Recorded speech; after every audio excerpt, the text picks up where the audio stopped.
देखो कुछ क्वेश्चन हम बताने वाले हैं जो कि इम्पोर्टेंट है जीके के लिए। तो इन क्वेश्चनों को आप ध्यान से देखिएगा। कुछ साइंस के क्वेश्चन हैं, ठीक है। पहला क्वेश्चन है आपका कि सबसे हल्की धातु है, सबसे हल्की धातु है। तो इसमें सबसे हल्की धातु क्या है? लिथियम। क्या है? लिथियम। देखो एक तो काम करते हैं कि साथ साथ इसको नोट डाउन करते चलिए, क्योंकि आप नोट डाउन करेंगे ना तो समझ में भी आएगा, और उसको लिखिए ना तो बोल बोल के और समझ समझ के। और आपको पता भी है कि सबसे हल्की धातु क्या है? अपना लिथियम, ठीक। तो आपने पहला क्वेश्चन को समझ लिया होगा कि सबसे अगर हल्की धातु आपसे पूछी जाएगी तो आप जवाब देंगे लिथियम। उसके बाद सबसे भारी धातु, सबसे भारी धातु क्या है आपकी?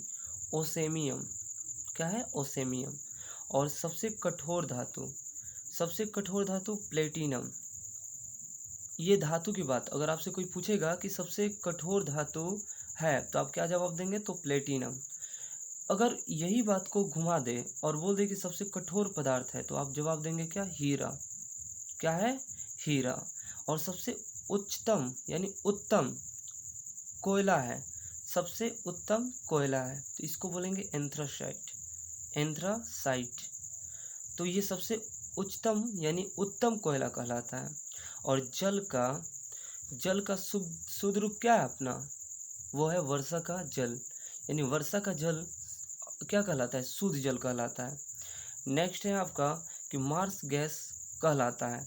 आपसे क्वेश्चन पूछा जाएगा कि मार्स गैस कहलाता है तो मार्स गैस क्या कहलाता है? मीथेन को मार्स गैस भी कहते हैं, ठीक है।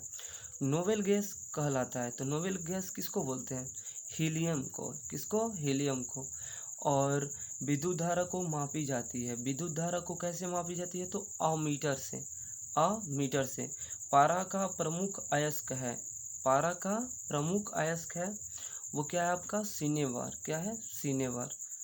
ठीक है। तो ये क्वेश्चन कुछ इम्पोर्टेंट था तो हम सोचे कि इसको हम बता दें। तो ये क्वेश्चन को आप जीके की कॉपी में नोट कर लीजिएगा, ठीक है। ओके, ठीक है।